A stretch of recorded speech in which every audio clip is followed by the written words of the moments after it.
Welcome to the Willow Creek Business Ownership Workshop Series. My name is Mike Waller, and I'm going to be your host today for a four-part series that is going to be all about the whole world of entrepreneurship and small business ownership. So buckle up, let's get started. As I mentioned, this is part one of a four-part series. This particular session, we're going to be talking about whether or not business ownership really is the right course of action for you and what some of the options are and how to approach the whole idea of whether or not business ownership makes sense for you or not. In the next session, part two, we're going to be talking about the building of a business plan for you, and along with that goes your marketing strategy. As you'll hear me say numerous times throughout this whole series, if you don't have customers, you don't really have a business, you have a hobby. Could be an expensive hobby, by the way. So you have to have a solid marketing strategy. Part three is going to be about how you actually create that marketing plan. We're going to go through a fairly detailed walkthrough of how to create a marketing plan. And then session number four, we're going to kind of pick up the odds and ends and talk about some of the administrative things, how you set up your legal entity, how do you make that decision, whether or not there are compliance issues to be concerned about. Then we're going to wrap it all up with what I call the 12 steps of starting your business in Illinois, but in all honesty, it can apply across pretty much any state. So let's get going. Willow Creek Community Church is a fairly large church located in South Barrington with campuses around the greater Chicago area. We are a Bible teaching, preaching church, and I have found over the course of many, many years that the book of Proverbs has tremendous insights for how to do life. This is a quote from chapter 11, verse 14, where it simply says, where there's no guidance, a people fails, but in an abundance of counselors, there is safety. You'll hear me reference the fact numerous times that there's a high value that can be obtained from having a group of advisors around you that will give you counsel in areas that you may or may not be strong in, or may just have too much of an emotional attachment to. So you'll hear me in each of these sessions probably come up with a Bible quote that will give you some pause to think about. So what brought you here today? Maybe you have a business already and you're looking for some additional insights. Maybe you've got an idea for a business, but you're not quite sure how to get it going. Or maybe you don't have any clue whatsoever. You just know you're tired of the situation you've been in, whether or not that's in corporate America or some other kind of a setting. You really want to learn a little bit more about what it might mean to have your own business. Well, that's what we're going to try to cover off for you at a very high level. As you might expect in any series like this, you could probably take any piece of this and turn it into a 4 to 6 week session in and of itself. In the interest of time and the interest of expediency, we're just going to try to give you food for thought. Let me tell you a little bit about my story. It starts with this young lady. Her name is Katie. She happens to be the youngest of my wife and I's 4 children. And in this picture, this was dated in 2002 when she was about 11 and a half, 12 years old. And I call this my epiphany because my situation was that I was working out of Denver, Colorado. I live in the Barrington area. For those of you that are familiar with the Chicago area, well, you know that that's a little bit of a commute, close to 1,000 miles one way. I traveled about 90% of the time running a business unit for an Australian-based software company. And so what happened one day was Katie made a comment to me that really inferred the fact that, Dad, you're never around here. You're gone all the time. And it really struck my heart.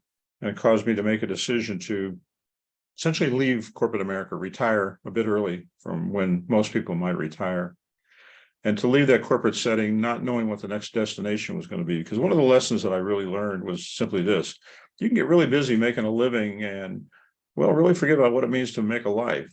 The importance of having children, raising those children, being there for those children, being there for your spouse or significant other, whatever the situation is, you can get really caught up in a corporate career type of a setting and lose sight of the fact that there are more important things in life.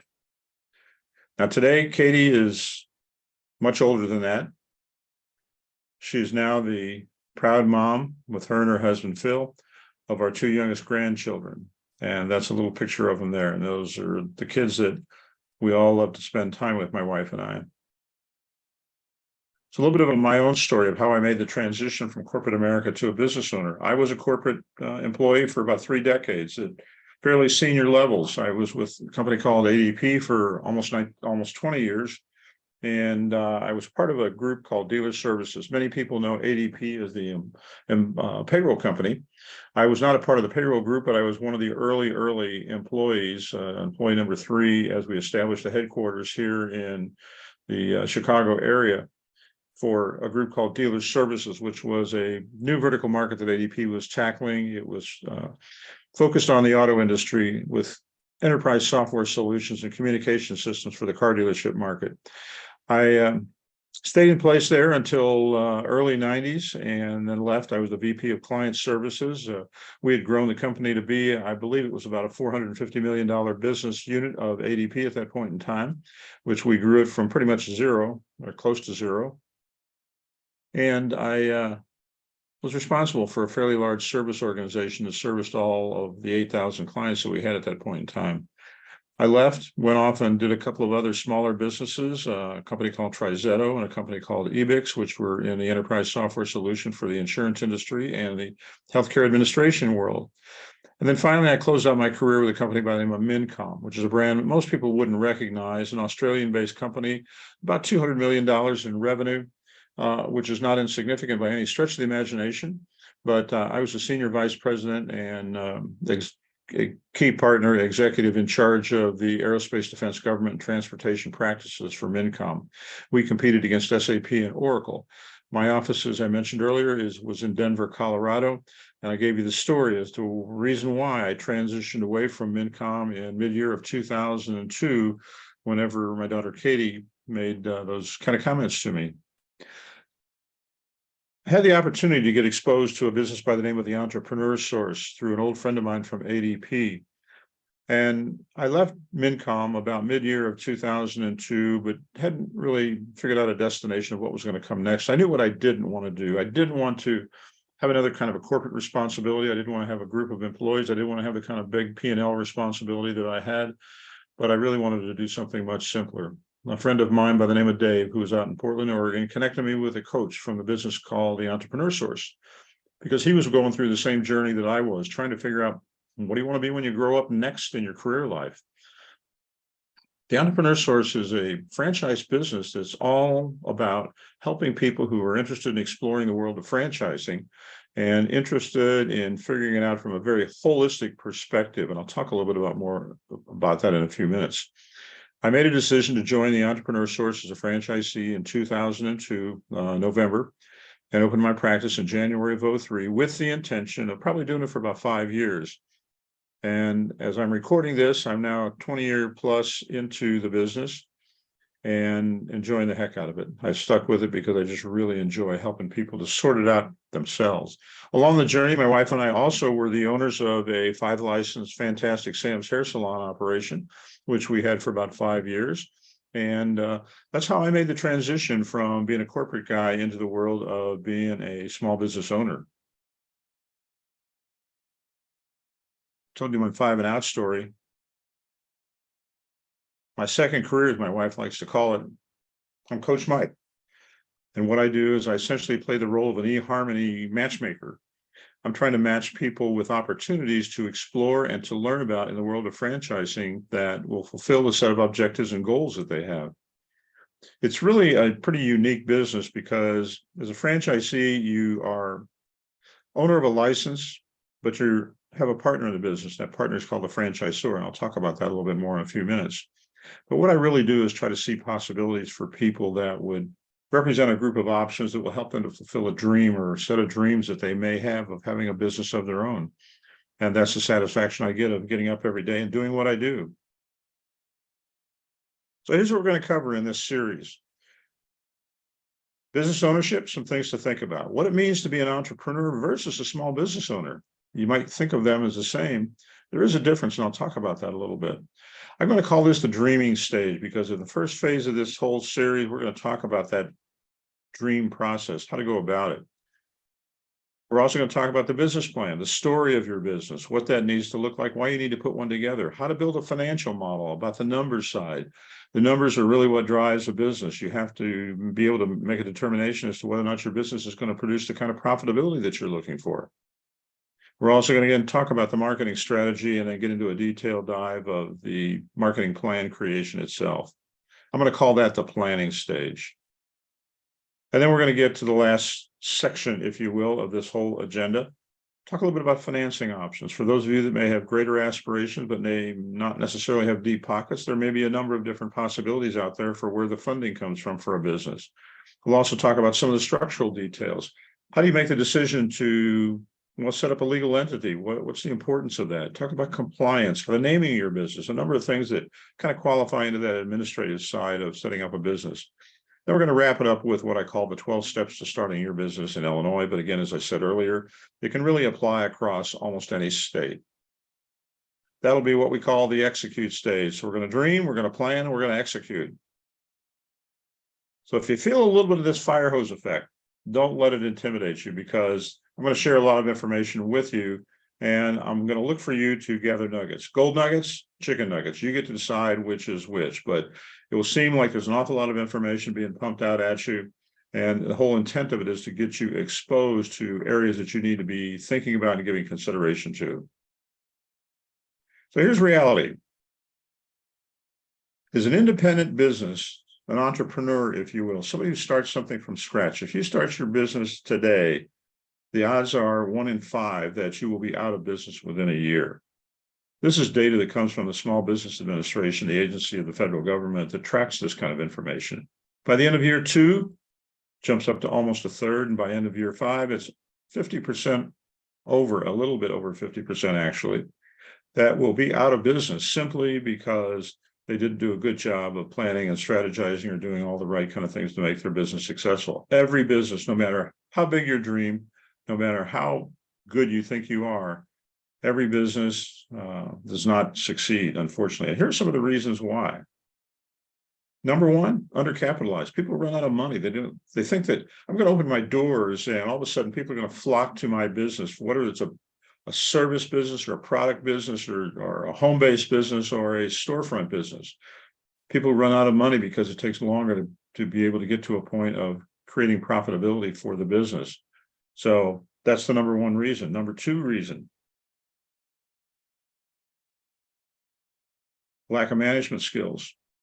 If you're looking to scale a business, you may need employees to help you to do that. Have you had experience at managing people? Can you hire people? Can you fire people? That's the hardest part sometimes. Many times people say, I got to pursue my passion. Well, there's nothing wrong with that. However, you need to determine whether or not your passion can actually be monetized and proven to be a profitable kind of a business that can create an income for you and create profitability in addition to that. You got to do your homework, do your research. Maybe, flawed business model is the number 4 reason why businesses fail. Somebody decided to start a yellow pages printing business in the middle of the digital world of digital marketing, and all of a sudden they say, why would anybody want to do that? Well, they didn't do their homework. And most importantly, as I said earlier, lack of a solid marketing and an advertising strategy. That's how you get customers to darken your doorstep. Here's a book that I'm going to give you a quick snapshot of. It's a book called Start With Why by a fellow by the name of Simon Sinek. Simon Sinek is a thought leader, if you will, for lack of a better way to say it. He wrote this leadership book back in first edition, I think came out around 2012. And he really probed the reasons for people doing extraordinary things in the world of business and in the world of government and the world of politics. And he came to the conclusion that and this is what the book is based upon. Any person or organization can explain what it is that they do. Some can even explain how they are different or better, but very few can clearly articulate the reason why. Why does a business exist? What's the purpose behind it? What's the mission? What's the vision? Why is not always about profit or money? Those are the results. Why is the thing that inspires people to get up every day and do something important? In the book, he tracks the story of fairly well-known people such as Steve Jobs, the creator of Apple Computer, Martin Luther King, great leader in the civil rights movement, Walt Disney, other people of that genre, if you will, who have done extraordinary things, created extraordinary organizations or results, had a clear sense of purpose, clear sense of direction. So you have to ask yourself this very, very important question: is business ownership really right for you? What are you looking for? Is it a job replacement? Hey, in some life circumstances, that may be the only alternative you have, depending on what age you are in life or status in life.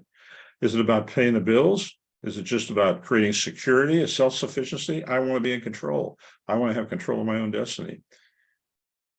A way to build wealth. Many small business owners are incredibly wealthy people. You would be amazed that we throw out this phraseology associated with, I want to be a millionaire. Well, I can tell you, people who are small business owners that are in simple businesses like painting businesses, plumbing businesses, auto repair businesses, digital marketing kinds of businesses, they can create wealth through those businesses, and they become the millionaires and the people that may live next door to you that have done a tremendous job of building wealth. Maybe that's your aspiration. Maybe you want to create a legacy business for your kids. Maybe you want to have something that's going to carry on down through the generations. But you got to ask yourself, am I really motivated enough to make all this happen? If you're going to be a small independent business owner who's doing their own thing, you got to be super self-motivated. If you're going to be a franchisee, you still got to be motivated because it's going to be your business, but you got a partner that's going to be there to help you to make the business successful. And the harder thing can sometimes be to get past the perceived security of a paycheck. If you've been working for somebody for all your life at this point in time, you may find that, well, you're just used to having a deposit going into your bank account every couple of weeks. And whenever you have a business of your own, that may or may not happen, depending on how successful the business is, particularly in the early years. That's the hardest time. So I'm going to ask you a key question. What's your ILWE? And you may scratch your head and go, I don't even know I had an ILWE. Well, ILWE is an acrostic that stands for 4 things: income, lifestyle, wealth, and equity. And the reason I bring these up is, like, you probably have expectations in each of these broad categories that you could itemize if you took the time to articulate, what am I looking for income-wise, short-term, mid-term, long-term, lifestyle? How do I want the business to fit in with my life? My world, I didn't want to travel anymore. I wanted to have a lot of freedom and flexibility. I did not want to have employees. I wanted to be able to travel at leisure. All those were key lifestyle elements for me. Maybe you've got some different ones. Maybe you say, I only want to work Monday through Friday and have reasonable business hours. I don't want anything to do with retail. I don't want anything to do with working on the weekends. Hey, that's a lifestyle consideration. Maybe again, it's about wealth creation. What are your aspirations? What's your goal? You say you want to retire at a certain age, whatever it is, 50, 60, 70, or some other number. Do you have enough resources that would allow you to do that? That's wealth creation. Then equity has to do with the building of value into your business. And if that's one of your ambitions, to have a business that you could potentially transfer to children or to other members of your family, or just simply to say, I've created a business that has equity in it and I can sell it for far more than I spent in creating the business. That's what equity is all about. These are 4 key categories. You might make other category, which are kind of the odds and ends, but at least in these 4 key categories, you ought to have a set of goals and aspirations that would represent your expectations. So are you wired to be the owner of a business? And this is a key question to ask yourself. What am I good at? Am I an influencer?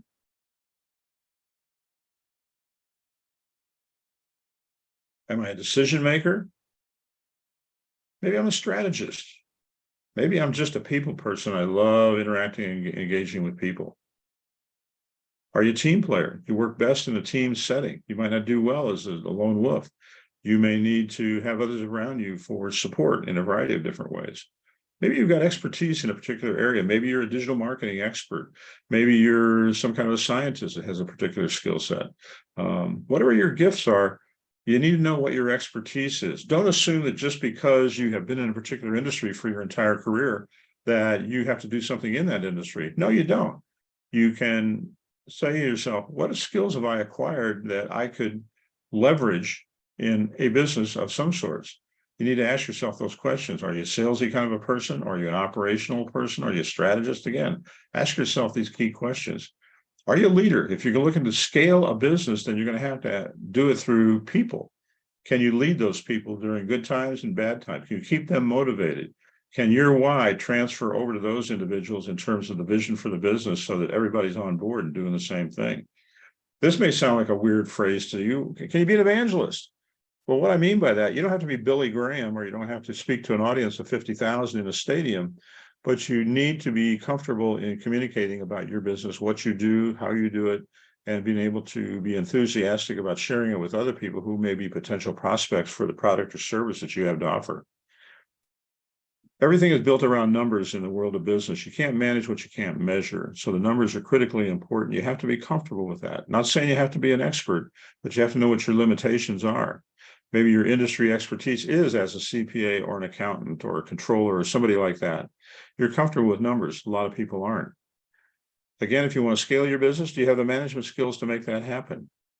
And then ask this key question of yourself.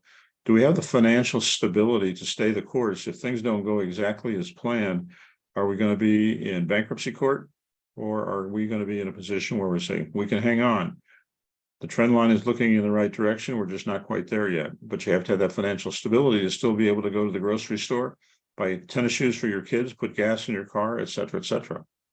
Then this key question you have to ask yourself also, and this will determine which course you take, whether you take the entrepreneurial path or maybe the franchise path. Are you a risk taker, or are you a risk averse kind of a person? And you got to be honest with yourself. When you're a business owner, you're a jack of all trades. You do a little bit of anything and everything, particularly in the early days when you may not have a lot of employees or a lot of resources to do everything or to do all the individual tasks for you. So you have to, be able to spin a lot of plates at the same time. One of the things that I've discovered over my 20 years in this business is the number one thing that keeps people from doing anything is the fear factor. Doing something that's new to them, strange to them, maybe even uncomfortable, induces fear. Some people are more, they're more driven by fear. Other people are the higher risk takers. A quote that came from one of my daughters a few years ago, I thought was very, very appropriate. It said, "Everything you've ever wanted is on the other side of fear." Written by a fellow by the name of George Adair, who is a thought leader, a philosopher, if you will. And he simply made that statement, and it's so true. Our life will be much richer when we don't let fear control us, but we control the fear. And it's one of the things that I coach and encourage people through is like, let's figure out what the fear really is and what are the probabilities it's going to happen, because fear is always about the future. It's not about what's happening at the moment. It's about what's going to happen in the next 2 minutes, 2 weeks, 2 years, 2 months, 2 decades. In all these sessions that I do, oftentimes it comes up many, many times that, I got to do something I'm passionate about. I'm not going to be motivated unless I'm passionate about it. Nothing wrong with that. Passion can be a wonderful motivator, but the reality of it is can your passion monetize? The reason why I share this silly little cartoon, it's drawn by an individual that you may recognize the characteristics of the cartoon, or you may have heard of the Dilbert cartoon panel series. A fellow by the name of Scott Adams draws those cartoons. And Scott Adams was an entrepreneurial sort of a guy. And he wrote an article for the Wall Street Journal a few years back that he really focused on his own personal experience, where he had failed in 5 businesses before he found Dilbert and became a success with it. All 5 of the passions that he had pursued and tried to turn them into businesses, none of them succeeded financially. They didn't produce the results he was looking for. Some advisors that he had around him said, "Scott, you've got this quirky sense of humor and you have got this drawing ability. Why don't you try to do something with that?" It wasn't his first passion, but he said, "Okay, we'll give it a shot." Turned out to be a huge success story for him. Very, very successful financially. Produced a lot of notoriety for him. He's still drawing the Dilbert cartoon panel series as we speak. My only point is to simply say this: don't be afraid to pursue your passions. Make sure your passions can be successful, that they can produce the results that you're looking for. This is a story of my very, very first client. His name is Jeff. And Jeff is the owner of a business called Divine Signs and Graphics, along with his wife. And Jeff is my very first client, became my guinea pig. I'd known Jeff for a number of years before I worked with him in the capacity of a coach for him, trying to guide him through the process of exploring business ownership for himself, because he was a guy just like me. He was an executive in corporate America, traveled all over the world, actually was very, very successful in that arena in a sales type of a role, sales general management, if you will. He was the senior vice president for a company called OEM or Sierra Wireless, and was responsible for the OEM sales for him. Had a very successful run, but he got to the place where he said, "I'm just tired of doing this." He has 4 children along with his wife at the time. This was in early 2003. Oldest was 17, youngest was 9, 2 in between. Jeff was interested in exploring some possibilities. We put together his ILWI, if you will. And from that, we discerned probably a dozen items that represented his dream, if you will, of what he would like the world of a business ownership position for he and his family to look like and what he wanted to get out of it. Four things rose to the top. One, he lives in Schaumburg, wanted to have a business in Schaumburg, mix it up with the business community of Schaumburg and the political situation, the government arena. Secondly, he wanted to do the business with his wife, Michelle, who by choice had been a stay-at-home mom while he was traveling the world and making a living for the family. Thirdly, he wanted to have all of his kids get involved. He thought, hey, they're all lined up on the runway, getting ready to go to college. Maybe this will help give them some direction as to what path they might pursue from an educational standpoint. And fourthly, and probably one of the most important things, was to be able to have the time, the freedom, and the flexibility to participate in his kids' after school activities and being more engaged in community and family things, if you will. So from that, I went on a mission. I found about 4 or 5 different businesses for Jeff to give consideration to. Several of them, well, they align with his sales experience. He really connected to them. I showed him this sign making concept, commercial sign making. He had his blinders on because he had a visual of what commercial sign making is all about. He saw it as a retail operation, didn't want anything to do with retail, didn't want 7-day-a-week anything, was looking for something that was going to be, well, more tuned to his interpersonal skills, his business development skills, and his management skills.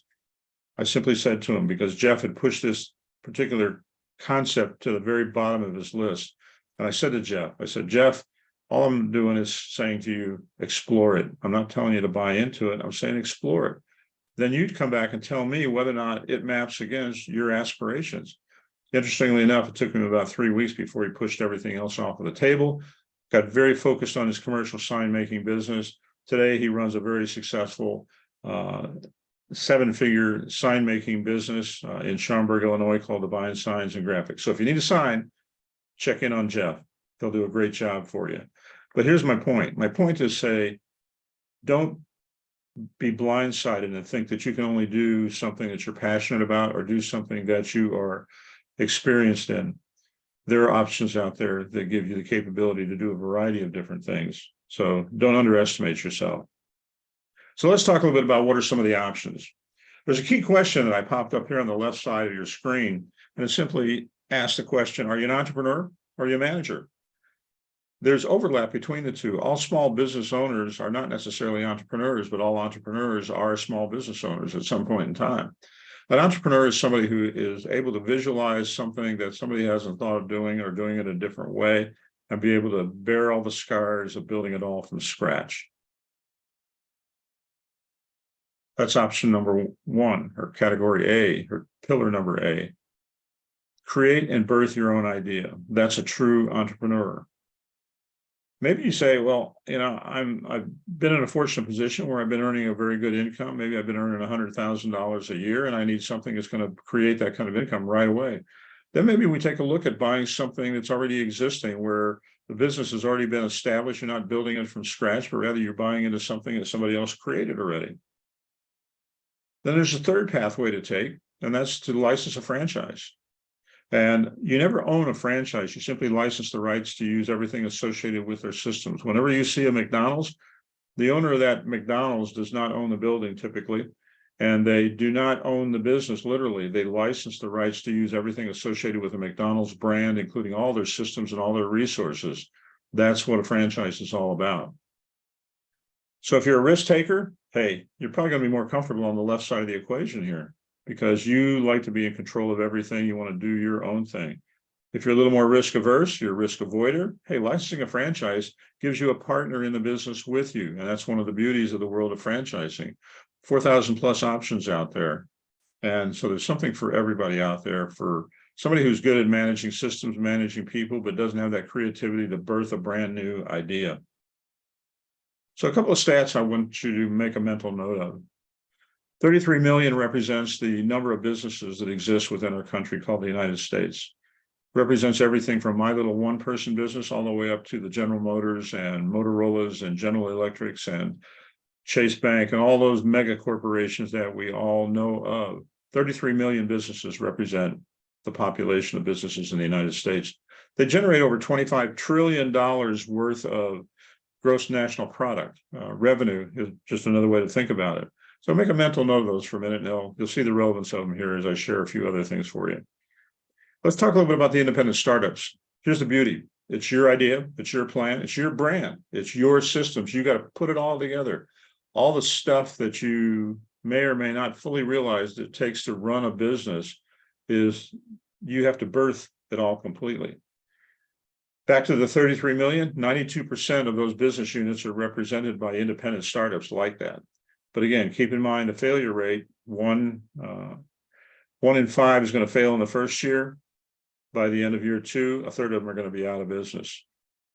But here's another key point to keep in mind is that, hey, they generate about almost 60% of the 25 trillion worth of gross national product, but it's 92%. So that's just a relationship. I just want you to have a mental picture of that. Hey, the bulk of the businesses that exist out there is independent businesses, but they don't generate the bulk of the revenue. So here's a word from the wise, a guy called Reid Hoffman. You may or may not recognize his name, but you probably recognize the name LinkedIn. Reid Hoffman is one of the founders of LinkedIn, truly an entrepreneurial individual, today a venture capitalist who's had incredible success in birthing a number of different businesses, LinkedIn being one of the most noted ones. He simply describes true entrepreneurship like this. It's like throwing yourself off of a cliff and assembling the airplane on the way down. Now, put together a mental picture of that in your mind of what that would look like. It just simply is another way of saying it's hard. It changes all the time. You got to respond on a moment's notice because otherwise you can crash and burn if you don't make some modification pretty quickly. That's the world of true entrepreneurship. If you think about the idea of business acquisitions as an alternative for you, well, you can buy an existing franchise or an independent business at any point in time. Everything's negotiable in a resale transaction. That's the beauty of it. You can acquire both goodwill and badwill. With an independent business, that's the hard part. You're going to have a hard time figuring out what's the goodwill and the badwill that I'm going to actually be buying because I don't really know it. In the world of franchising, it's a little bit easier to validate than it is in the world of independent businesses because the world of franchising is more of an open book. Lots of owners that you can talk to. That's a part of the validation process in the world of franchising. As an independent, hey, they keep their hands pretty close to the vest. Some things to think about. There are a number of different resources out there. You can go to Craigslist, you can go to eBay, you can go to BizBuySell and a number of other websites, and you can find internet listings out there. I always caution people that the majority of the really successful businesses never get listed on a listing anywhere. They end up being sold through word of mouth. So approach internet listings carefully and recognize that for some people it's doing it on the cheap, and for some people it's a last-ditch kind of an effort. Be prepared to do a forensic review of the financials. What I mean by that is you got to be prepared to analyze P&Ls versus tax returns. P&Ls, people can fudge the numbers. Generally speaking, most people don't play games with the IRS because nobody wants to get a visit. Nobody wants to get a letter from the IRS. Valuing the business can be a bit of a challenge. There are experts out there that do this for a fee. The value of a business that you're looking at can be measured in a number of different ways. People always ask me the question, well, how do I know? Well, I'll say this as a rule of thumb. I'm not a broker and I don't broker businesses, but I have been involved in a number of resales and have seen somewhere in the neighborhood of a 2.5 to 3.5x of whatever the income that the owner's taken out of the business. Call it salary, call it profit, call it distribution, whatever terms you want to use. It's essentially what's the owner benefit that the owner is getting out of the business. What's the value of that? So if a person is taking $100,000 out of the business, that business is probably going to sell anywhere from $250,000 to $350,000 on average. Don't take that to the bank. You have to find it out for yourself. That's just kind of a rule of thumb.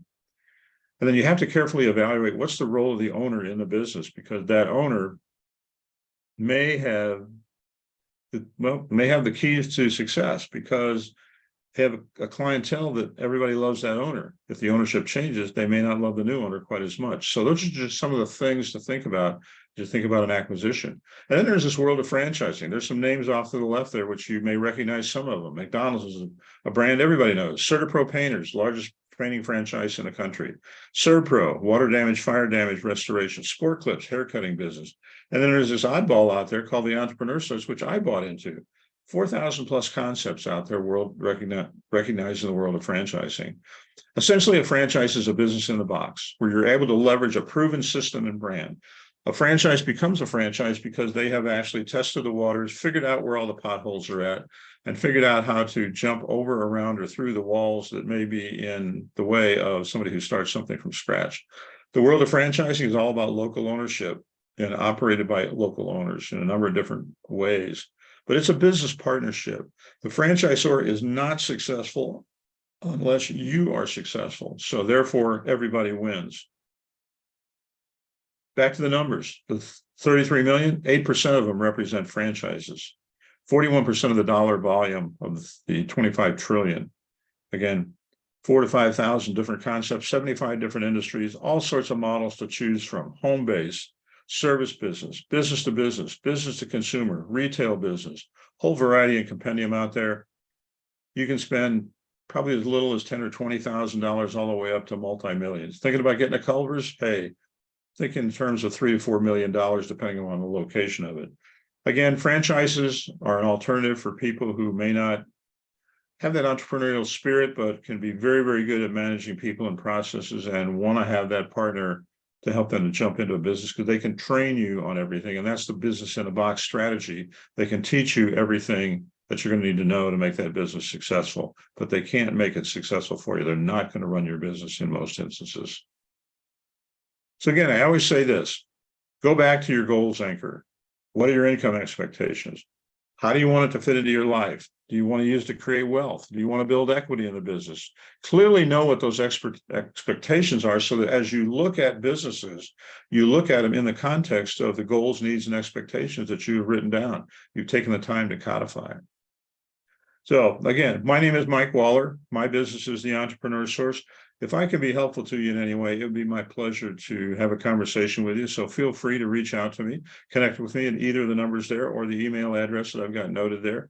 You can text me, you can email me, you can call me. Feel free. Next session. Hope that you will take the time to listen to the additional sessions here. In part 2, we're going to talk in much more detail about the building of your business plan and your marketing strategy. So again, we look forward to seeing you hopefully at that session, and happy hunting for your business. Take care now.